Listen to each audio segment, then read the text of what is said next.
ಯೇಸುವೆ ಸ್ತೋತ್ರ, ಯೇಸುವೆ ವಂದನೆ.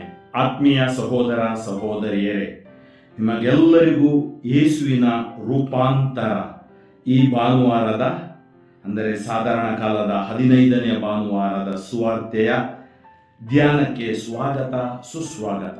ಇಂದು ಆಗಸ್ಟ್ 6. ನಾವು ಪ್ರಾರ್ಥಿಸೋಣ. ಸ್ತುತಿಗಳ ಮಧ್ಯೆ ವಾಸಿಸುವ ತಂದೆಯಾದ ದೇವರೇ, ನಿಮ್ಮ ನಾಮಕ್ಕೆ ಅನಂತ ಕೋಟಿ ಸ್ತುತಿ ಸ್ತೋತ್ರ ವಂದನೆಗಳನ್ನು ಸಲ್ಲಿಸುತ್ತೇನೆ. ಈ ದಿನ ನಾವು ಧ್ಯಾನಿಸುವ ಈ ವಾಕ್ಯ ಅರ್ಥೈಸುವ ಶಕ್ತಿಯನ್ನು, ನಮಗೆ ಗ್ರಹಿಸುವ ಶಕ್ತಿಯನ್ನು ಕರುಣಿಸಿರಿ. ಪವಿತ್ರ ಆತ್ಮರನ್ನು ನಮ್ಮ ಮೇಲೆ ಹೇರಳವಾಗಿ ಸುರಿಸಿರಿ.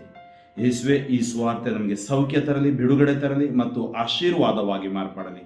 ಯೇಸು ನಾಮದಲ್ಲಿ ಪ್ರಾರ್ಥಿಸುತ್ತೇವೆ, ಆಮೆನ್. ದಾನಿಯೇಲ ಪ್ರವಾದಿಯ ಗ್ರಂಥದಿಂದ ವಾಚನ, ಅಧ್ಯಾಯ 7, ವಾಕ್ಯಗಳು 9ರಿಂದ 10, 13ರಿಂದ 14. ನಾನು ನೋಡುತ್ತಿದ್ದ ಹಾಗೆ ಸಿಂಹಾಸನಗಳನ್ನು ಹಾಕಲಾಯಿತು. ಮಹಾವೃದ್ಧನೊಬ್ಬನು ಆಸೀನನಾದನು. ಆತನ ಉಡುಪು ಬೆಳ್ಳಗಿತ್ತು ಹಿಮದಂತೆ. ಆತನ ತಲೆಗೂದಲಿತ್ತು ನಿರ್ಮಲವಾದ ಬಿಳಿಯ ಉಣ್ಣೆಯಂತೆ. ಆತನ ಸಿಂಹಾಸನ ಅಗ್ನಿಜ್ವಾಲೆಗಳು, ಧಗಧಗಿಸುವ ಬೆಂಕಿ ಅದರ ಚಕ್ರಗಳು. ಆ ಸಿಂಹಾಸನದ ಸಮ್ಮುಖದಿಂದ ಪ್ರಜ್ವಲ ಪ್ರವಾಹವೊಂದು ಉಕ್ಕಿ ಹರಿದು ಬಂದಿತು. ಲಕ್ಷೋಪಲಕ್ಷ ದೂತರು ಆತನಿಗೆ ಸೇವೆ ಸಲ್ಲಿಸುತ್ತಿದ್ದರು. ಕೋಟ್ಯಾನುಕೋಟಿ ಕಿಂಕರರು ಆತನ ಮುಂದೆ ನಿಂತಿದ್ದರು. ನ್ಯಾಯಸಭೆಯ ತೀರ್ಪು ನೀಡಲು ಕುಳಿತುಕೊಂಡರು. ಪಟ್ಟಿ ಪುಸ್ತಕಗಳನ್ನು ತೆರೆಯಲಾಯಿತು. ನಾನು ಕಂಡ ರಾತ್ರಿಯ ಕನಸಿನಲ್ಲಿ ನರಪುತ್ರನಂತಿರುವವನು ಆಕಾಶದ ಮೇಘಗಳೊಂದಿಗೆ ಬಂದು ಆ ಮಹಾವೃದ್ಧನನ್ನು ಸಮೀಪಿಸಿದನು. ಅವನನ್ನು ಆತನ ಸನ್ನಿಧಿಗೆ ತಂದರು. ಸಕಲ ರಾಷ್ಟ್ರ ಕುಲ ಭಾಷೆಗಳವರು ಅವನಿಗೆ ಸೇವೆ ಸಲ್ಲಿಸಲೆಂದು ಅವನಿಗೆ ದೊರೆತನ, ಘನತೆ, ರಾಜ್ಯತ್ವ ಇವುಗಳನ್ನು ಕೊಡಲಾಯಿತು. ಅವನ ಆಳ್ವಿಕೆಗೆ ಅಂತ್ಯವಿಲ್ಲ. ಅದು ಶಾಶ್ವತವಾದುದು. ಅವನ ರಾಜ್ಯ ಎಂದಿಗೂ ಅಳಿಯದು. ಕೀರ್ತನೆ 97. ಪ್ರಭುವೇ ಸರ್ವಾಧಿಕಾರಿ ನೀನು ಲೋಕಕ್ಕೆಲ್ಲ. ಇದೇ ಪ್ರಭುವಿನ ಕೈಯಲ್ಲಿ ರಾಜ್ಯಾಧಿಕಾರ. ಉಲ್ಲಾಸಿಸಲಿ ಧರಣಿ ಮಂಡಲದಾದ್ಯಂತ, ಸಂತೋಷಿಸಲಿ ಕಡಲಿನ ದ್ವೀಪಗಳೆಲ್ಲ. ಇವೆ ಮುಗಿಲು ಕಾರ್ಮುಗಿಲು ಆತನ ಸುತ್ತಲೂ, ನ್ಯಾಯ ನೀತಿ ಆತನ ಗದ್ದುಗೆ ಅಸ್ತಿವಾರಗಳು. ಪ್ರಭುವೇ ಸರ್ವಾಧಿಕಾರಿ ನೀನು ಲೋಕಕ್ಕೆಲ್ಲ. ಸಾರ್ವಭೌಮನಾದ ಪ್ರಭುವಿನ ಮುಂದೆ ಕರಗುತ್ತಿವೆ ಬೆಟ್ಟಗುಡ್ಡಗಳು ಮೇಣದಂತೆ. ಘೋಷಿಸುತ್ತದೆ ಗಗನ ಮಂಡಲ ಆತನ ನೀತಿಯನ್ನು, ಕಾಣುತ್ತದೆ ಸಕಲ ಜನಾಂಗ ಆತನ ಮಹಿಮೆಯನ್ನು. ಪ್ರಭುವೇ ಸರ್ವಾಧಿಕಾರಿ ನೀನು ಲೋಕಕ್ಕೆಲ್ಲ. ಸರ್ವಾಧಿಕಾರಿ ನೀನು ಲೋಕಕ್ಕೆಲ್ಲ, ಮಹೋನ್ನತನು ನೀನು ದೇವರುಗಳಿಗೆಲ್ಲ. ಪ್ರಭುವೇ ಸರ್ವಾಧಿಕಾರಿ ನೀನು ಲೋಕಕ್ಕೆಲ್ಲ. ಪೇತ್ರನು ಬರೆದ 2ನೇ ಪತ್ರದಿಂದ ವಾಚನ, ಅಧ್ಯಾಯ 1, ವಾಕ್ಯಗಳು 16ರಿಂದ 19. ಸಹೋದರರೇ, ನಮ್ಮ ಪ್ರಭು ಯೇಸು ಕ್ರಿಸ್ತರ ಶಕ್ತಿ ಸಾಮರ್ಥ್ಯವನ್ನು ಮತ್ತು ಅವರ ಪುನರಾಗಮನವನ್ನು ನಿಮಗೆ ತಿಳಿಯಪಡಿಸುವಾಗ ಚಮತ್ಕಾರದಿಂದ ಕಲ್ಪಿಸಿದ ಕಟ್ಟುಕತೆಗಳನ್ನು ಆಧರಿಸಿ ನಾವು ಮಾತನಾಡಲಿಲ್ಲ. ನಾವೇ ಅವರ ಮಹತ್ತನ್ನು ಕಣ್ಣಾರೆ ಕಂಡು ಅದನ್ನು ತಿಳಿಯಪಡಿಸಿದ್ದೇವೆ. ತಂದೆಯಾದ ದೇವರಿಂದ ಅವರು ಗೌರವವನ್ನು ಮಹಿಮೆಯನ್ನು ಪಡೆದಾಗ, ಈತನು ನನ್ನ ಪುತ್ರ, ನನಗೆ ಪ್ರಿಯನಾದವನು, ನನ್ನ ಅಪಾರ ಮೆಚ್ಚುಗೆಗೆ ಪಾತ್ರನು ಎಂದು ಅವರನ್ನು ಕುರಿತೇ ವಾಣಿಯೊಂದು ಮಹೋನ್ನತ ವೈಭವದಿಂದ ಕೇಳಿ ಬಂದಿತು. ಆಗ ನಾವು ಆ ಪುನೀತ ಪರ್ವತದ ಮೇಲೆ ಅವರೊಡನೆ ಇದ್ದೆವು. ಸ್ವರ್ಗದಿಂದ ಆ ವಾಣಿಯನ್ನು ನಾವು ಕೇಳಿದೆವು. ಆದ್ದರಿಂದ ಪ್ರವಾದನೆಯ ಸಂದೇಶವು ನಮಗೆ ಮತ್ತಷ್ಟು ಖಚಿತವಾಗಿ ಗೊತ್ತಾಗಿದೆ. ಇದನ್ನು ನೀವು ಕತ್ತಲಲ್ಲಿ ಬೆಳಗುವ ದೀಪವೆಂದು ಪರಿಗಣಿಸಿ ಲಕ್ಷ್ಯ ಕೊಟ್ಟರೆ ಒಳ್ಳೆಯದು. ನಿಮ್ಮ ಹೃದಯದಲ್ಲಿ ಬೆಳಕು ಹರಿದು ಅರುಣೋದಯದ ನಕ್ಷತ್ರವು ಮೂಡುವವರೆಗೂ ಈ ದೀಪವು ಬೆಳಗುತ್ತಿರುತ್ತದೆ. ಶುಭ ಸಂದೇಶ, ಮತ್ತಾಯ ಅಧ್ಯಾಯ 17, ವಾಕ್ಯಗಳು 1ರಿಂದ 9.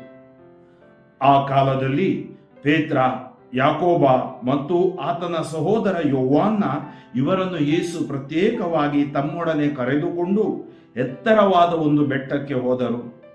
ಅಲ್ಲಿ ಆ ಶಿಷ್ಯರ ಕಣ್ಣೆದುರಿಗೆ ಯೇಸು ರೂಪಾಂತರ ಹೊಂದಿದರು. ಅವರ ಮುಖ ಸೂರ್ಯನಂತೆ ಪ್ರಕಾಶಿಸಿತು. ಅವರ ಉಡುಪು ಬೆಳಕಿನಂತೆ ಪ್ರಜ್ವಲಿಸಿತು. ಇದ್ದಕ್ಕಿದ್ದ ಹಾಗೆ ಮೋಶೆ ಮತ್ತು ಎಲೀಯ ಪ್ರತ್ಯಕ್ಷರಾಗಿ ಯೇಸುವಿನೊಡನೆ ಮಾತನಾಡುತ್ತಿದ್ದುದು ಅವರಿಗೆ ಕಾಣಿಸಿತು. ಆಗ ಪೇತ್ರನು ಯೇಸುವಿಗೆ, ಪ್ರಭುವು, ನಾವು ಇಲ್ಲೇ ಇರುವುದು ಎಷ್ಟು ಒಳ್ಳೆಯದು. ಅಪ್ಪಣೆಯಾದರೆ ಇಲ್ಲಿ 3 ಗುಡಾರಗಳನ್ನು ಕಟ್ಟುವೆನು, ತಮಗೊಂದು, ಮೋಶೆಗೊಂದು, ಎಲಿಯನಿಗೊಂದು ಎಂದನು. ಪೇತ್ರ ಇನ್ನೂ ಮಾತನಾಡುತ್ತಿರುವಾಗಲೇ ಪ್ರಕಾಶಮಾನವಾದ ಮೇಘವೊಂದು ಅವರನ್ನು ಆವರಿಸಿತು. ಆ ಮೇಘದಿಂದ ಒಂದು ವಾಣಿ, ಈತನು ನನ್ನ ಪುತ್ರ, ನನಗೆ ಪರಮ ಪ್ರಿಯನು, ನನ್ನ ಅಪಾರ ಮೆಚ್ಚುಗೆಗೆ ಪಾತ್ರನು, ಈತನ ಮಾತಿಗೆ ಕಿವಿಗೊಡಿ ಎಂದಿತು. ಶಿಷ್ಯರು ಈ ವಾಣಿಯನ್ನು ಕೇಳಿ ಭಯಭ್ರಾಂತರಾದರು, ಬೋರಲು ಬಿದ್ದರು. ಆಗ ಯೇಸು ಅವರ ಹತ್ತಿರಕ್ಕೆ ಬಂದು ಅವರನ್ನು ಮುಟ್ಟಿ, ಏಳಿ, ಭಯಪಡಬೇಡಿ ಎಂದರು. ಅವರು ಕಣ್ಣೆತ್ತಿ ನೋಡಿದಾಗ ಯೇಸುವನ್ನು ಬಿಟ್ಟು ಮತ್ತೆ ಯಾರನ್ನೂ ಕಾಣಲಿಲ್ಲ.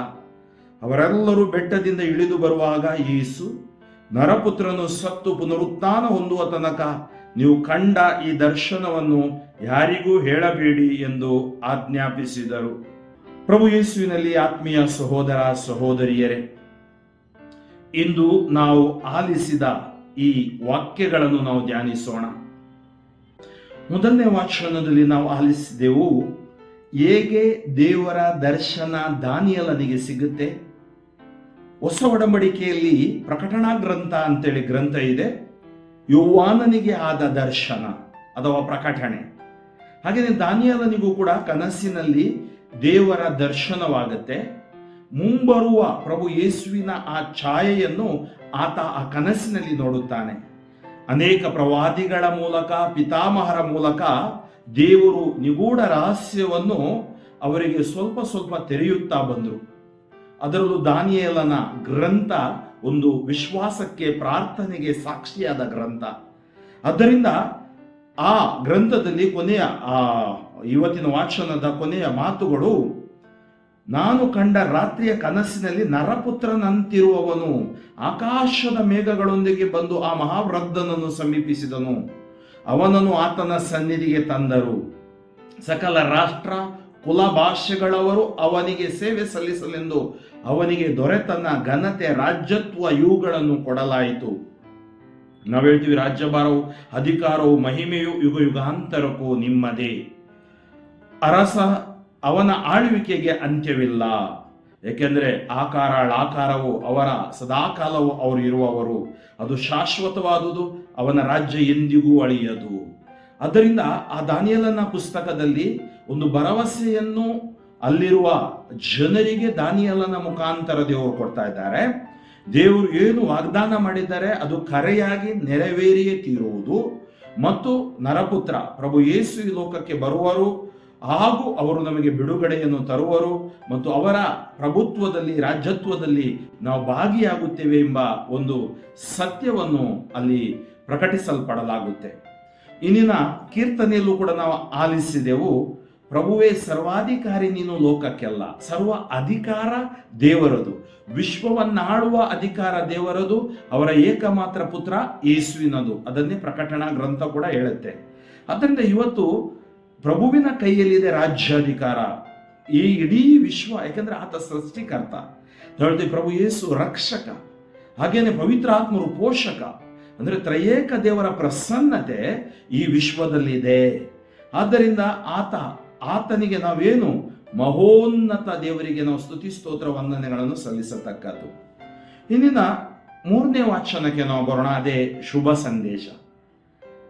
ರೂಪಾಂತರದ ಘಟನೆಯನ್ನು ನಾನು ಓದಿದೆ. ಬೆಟ್ಟದ ಮೇಲೆ ಅವರು ಹೋದಾಗ ಎಲಿಯ, ಮೋಶೆ ಅವರಿಗೆ ಕಾಣಸಿಕ್ಕಿದರು. ನೋಡಿ, ಇಲ್ಲಿ ಪುನರುತ್ಥಾನದ ಒಂದು ಕುರುಹು ನಾವು ನೋಡ್ತೀವಿ. ಏಕೆಂದ್ರೆ ಮೋಶೆ ಸತ್ತು ಹೋಗಿದ್ದ, ಮೋಶೆಯನ್ನು ಸಮಾಧಿ ಮಾಡಲಾಗಿತ್ತು. ಆದರೆ ಇವತ್ತು ಮೋಶೆ ಯೇಸುವಿಗೆ ದರ್ಶನದಲ್ಲಿ ಕಾಣಸಿಗುತ್ತಾನೆ. ಅಂದರೆ ನಮಗೆ ನಿತ್ಯ ಜೀವ ಇದೆ, ಶಾಶ್ವತ ಜೀವ ಇದೆ, ದೇವರೊಡನೆ ನಾವು ಇರ್ತೀವಿ ಎಂಬುದರ ಕುರುಹು ಇದಾಗಿದೆ.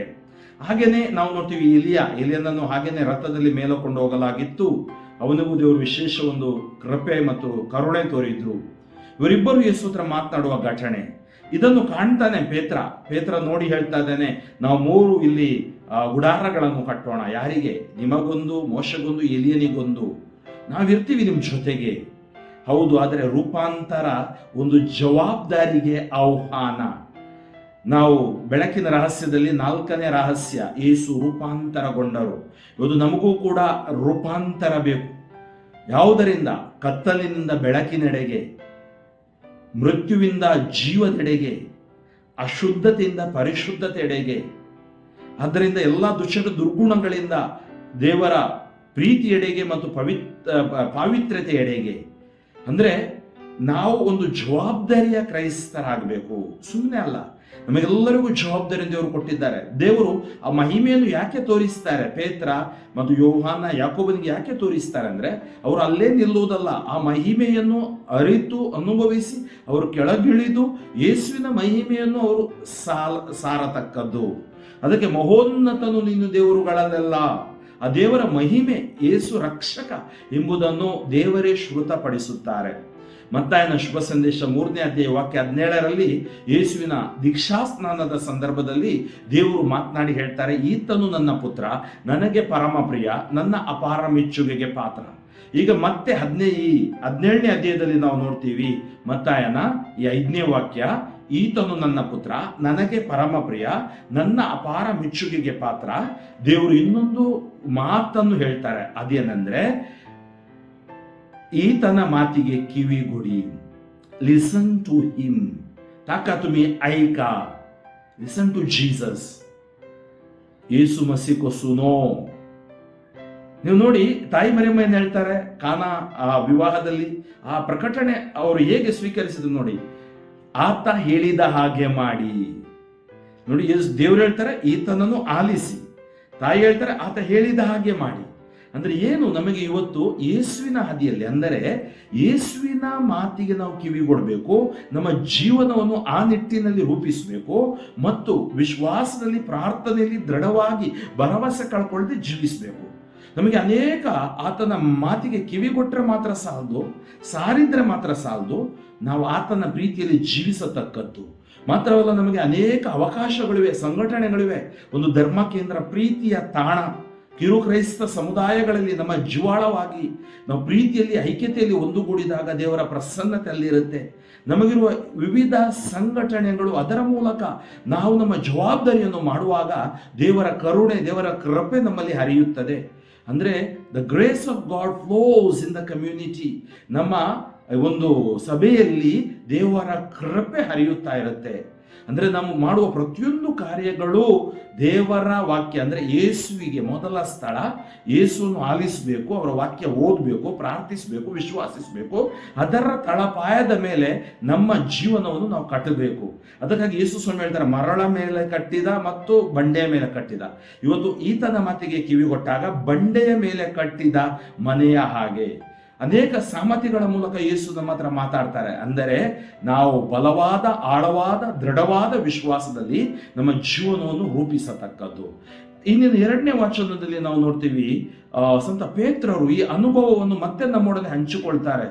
ಅವರು ಹೇಳ್ತಾರೆ, ನಮ್ಮ ಪ್ರಭು ಯೇಸು ಕ್ರಿಸ್ತರ ಶಕ್ತಿ ಸಾಮರ್ಥ್ಯವನ್ನು ಮತ್ತು ಅವರ ಪುನರಾಗಮನವನ್ನು ನಿಮಗೆ ತಿಳಿಯಪಡಿಸುವಾಗ ಚಮತ್ಕಾರದಿಂದ ಕಲ್ಪಿಸಿದ ಕಟ್ಟುಕತೆಗಳನ್ನು ಆಧರಿಸಿ ಮಾತನಾಡಲಿಲ್ಲ.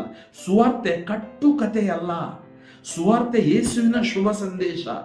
ನಾವು ಯಾವುದೇ ಸುವಾರ್ತೆಯಲ್ಲಿ ಕಟ್ಟುಕತೆಗಳಿಗೆ ಮಾರು ಹೋಗಬಾರ್ದು. ಬದಲಾಗಿ ಸತ್ಯವಾಕ್ಯ, ದೇವರ ವಾಕ್ಯ, ಅದರ ಮೇಲೆ ನಾವು ಧ್ಯಾನ ಮಾಡತಕ್ಕದ್ದು. ಅದನ್ನು ನಾವು ಕಣ್ಣಾರೆ ಕಂಡಿದ್ದೇವೆ, ಅನುಭವಿಸಿದ್ದೇವೆ. ಅಂದ್ರೆ ಅರ್ಥ ಏನು? ಅವರು ಅನುಭವಿಸಿದರು. ಅವರು ಕೇಳಿದ ಅದೇ ಮಾತು, ಈತನನ್ನ ಪುತ್ರ, ನನಗೆ ಅಪಾರ ಮೆಚ್ಚುಗೆಗೆ ಪಾತ್ರ, ಪ್ರಿಯನಾದವನು ಅಂತೇಳಿ ಅದೇ ಮಾತನ್ನು ಆತ ಹೇಳ್ತಾರೆ. ಈ ವಾಣಿ ನಾವು ಪುನೀತ ಪರ್ವತದ ಮೇಲೆ ಕಂಡಾಗ ಅವರೊಡನೆ ಇದ್ದೆವು, ಈ ವಾಣಿಯನ್ನು ನಾವು ಕೇಳಿದೆವು. ಈ ಪ್ರವಾದನೆಯ ಸಂದೇಶವು ಮತ್ತಷ್ಟು ಖಚಿತವಾಗಿ ಗೊತ್ತಾಗಿದೆ. ಇದನ್ನು ನೀವು ಕತ್ತಲಲ್ಲಿ ಬೆಳಗುವ ದೀಪವೆಂದು ಪರಿಗಣಿಸಿ ಲಕ್ಷ್ಯವಿಟ್ಟರೆ ಒಳ್ಳೆಯದು. ನಿಮ್ಮ ಹೃದಯದಲ್ಲಿ ಬೆಳಕು ಹರಿದು ಅರುಣೋದಯದ ನಕ್ಷತ್ರವು ಮೂಡುವವರೆಗೂ ಈ ದೀಪವು ಬೆಳಗುತ್ತಿರುತ್ತದೆ. ಅಂದ್ರೆ ಏನು? ಕ್ರಿಸ್ತನ ಬೆಳಕು ಬೆಳಗುತ್ತಿರುತ್ತದೆ. ಆ ಬೆಳಕು ಈ ಸುವಾರ್ತೆಯ ಮೂಲಕ, ಈ ವಾಕ್ಯಗಳ ಮೂಲಕ ನಮಗೆ ಲಭ್ಯವಾಗಿದೆ. ಆದ್ದರಿಂದ ಪ್ರೀತಿಯ ಸಹೋದರ ಸಹೋದರಿಯರೇ, ಈ ಭಾನುವಾರ ಸಿದ್ಧತೆ ಮಾಡಿ ನಾವು ಹೋಗುವಾಗ ದೇವರ ಕರುಣೆ, ಕೃಪೆಯ ಆಶಯ ನಮ್ಮ ಮೇಲೆ, ಆಶೀರ್ವಾದ ನಮ್ಮ ಮೇಲೆ ಇಳಿದು ಬರಲಿ. ಮಾತ್ರವಲ್ಲ, ನಾವು ಎಲ್ಲರೂ ರೂಪಾಂತರಗೊಳ್ಳಬೇಕಾಗಿದೆ. ನನಗೂ ನಿಮಗೂ ರೂಪಾಂತರದ ಅವಶ್ಯಕತೆ ಇದೆ. ಜವಾಬ್ದಾರಿಯಲ್ಲಿ ಆಲಸ್ಯ, ಉದಾಸೀನ ಮಾಡದೆ, ಸಹನೆ ಕಳೆದುಕೊಳ್ಳದೆ, ವಿಶ್ವಾಸ ಪ್ರೀತಿಯಲ್ಲಿ ಸ್ವಾಮಿಯ ಸಾಮ್ರಾಜ್ಯಕ್ಕಾಗಿ ನಾವು ತವಕ ಪಡೋಣ ಮತ್ತು ಅದಕ್ಕಾಗಿ ನಾವು ಸೇವೆ ಮಾಡೋಣ. ಪ್ರಭು ನಮ್ಮೆಲ್ಲರನ್ನು, ವಿಶೇಷವಾಗಿ ಸ್ವಾರ್ಥೆಯನ್ನು ಆಲಿಸುವ ನಿಮ್ಮೆಲ್ಲರನ್ನು ಆಶೀರ್ವದಿಸಲಿ. ಸ್ತುತಿಗಳ ಮಧ್ಯೆ ವಾಸಿಸುವ ತಂದೆಯಾದ ದೇವರೇ, ನಿಮ್ಮ ನಾಮಕ್ಕೆ ಅನಂತ ಕೋಟಿ ಸ್ತುತಿ ಸ್ತೋತ್ರ ವಂದನೆಗಳನ್ನು ಸಲ್ಲಿಸುತ್ತೇನೆ ಪ್ರಭುವೆ. ಈ ದಿನ ಸಾರಿದ ಈ ಸುವಾರ್ತೆಯ ತಿರುಳು ಆಶೀರ್ವಾದವಾಗಿ ಮಾರ್ಪಡಲಿ. ಈತನ ಮಾತಿಗೆ ಕಿವಿಗೊಡಿ, ವಿಶ್ವವೆಲ್ಲವೂ ಈತನ ಮಾತಿಗೆ ಕಿವಿಗೊಡಲಿ. ಶುಭ ಸಂದೇಶದ ಕಾರ್ಯವು ಇನ್ನೂ ಬಲವಾಗಿ ನಡೆಯಲಿ. ನಾವು ಕೊಡುವ ಎಲ್ಲ ಯೂಟ್ಯೂಬ್ ಚಾನೆಲ್ಗಳು ಹಾಗೂ ಸ್ವಾರ್ಥೆಯ ಕಾರ್ಯ ಆಶೀರ್ವಾದವಾಗಿ ಮಾರ್ಪಡಲಿ. ಪ್ರತಿ ಭಾನುವಾರ ಜನರು ಸಭೆ ಸೇರುವಾಗ ಪವಿತ್ರಾತ್ಮರ ಶಕ್ತಿಯಿಂದ ನಮ್ಮ ಸಭೆಗಳನ್ನು ಬಲಪಡಿಸಿರಿ. ಎಲ್ಲ ಕೇಡುಗಳಿಂದ, ಮಾರಣಾಂತಿಕ ವ್ಯಾಧಿಗಳಿಂದ, ಅಂಧಕಾರ ಶಕ್ತಿಗಳಿಂದ, ದ್ವೇಷಗಳಿಂದ ಕಾದು ರಕ್ಷಿಸಿರಿ. ಯೇಸು ನಾಮದಲ್ಲಿ ಎಲ್ಲ ರೋಗ ರುಜಿನ ಬಾಧೆ, ಪೀಡೆ, ಪಿಚಾಚಿ ಶಕ್ತಿಗಳು, ದುಚ್ಚಟ, ದುರ್ಗುಣ, ಶೋಧನೆಗಳು ಬಿಟ್ಟು ಸುಟ್ಟು ಬೂದಿಯಾಗಲಿ. Touch them Lord, heal them Lord. ಯೇಸು ನಾಮದಲ್ಲಿ ನಿಮಗೆ ಜಯ, ಯೇಸು ವಾಕ್ಯದಲ್ಲಿ ಬಿಡುಗಡೆ, ಯೇಸು ರಕ್ತದಲ್ಲಿ ಸಂರಕ್ಷಣೆ ಘೋಷಿಸಿ ಪ್ರಾರ್ಥಿಸುತ್ತೇನೆ. ಜೀವವುಳ್ಳ ತಂದೆಯೇ, ಸರ್ವಶಕ್ತ ದೇವರಾದ ಪಿತಾ ಮತ್ತು ಸುತ ಮತ್ತು ಪವಿತ್ರಾತ್ಮರು ನಿಮ್ಮನ್ನು ಅರಸಿ ಆಶೀರ್ವದಿಸಿ ಕಾಪಾಡಲಿ. ಆಮೇನ್. ಫಾದರ್ ಫ್ರಾಂಕ್ಲಿನ್ ಡಿಸೋಜಾ, ಶಿವಮೊಗ್ಗ ಧರ್ಮಕ್ಷೇತ್ರ. ನನಗಾಗಿಯೂ ನನ್ನ ಸ್ವಾರ್ಥ ಸೇವೆಗಾಗಿಯೂ ಪ್ರಾರ್ಥಿಸಿರಿ. ಸಾಧ್ಯವಾದಷ್ಟು ಜನರಿಗೆ ಈ ಸ್ವಾರ್ಥೆಯನ್ನು ನಿಮ್ಮ ಸಾಮಾಜಿಕ ಜಾಲತಾಣಗಳ ಮೂಲಕ ಹಂಚಿಕೊಳ್ಳಿ. ಆಮೇನ್.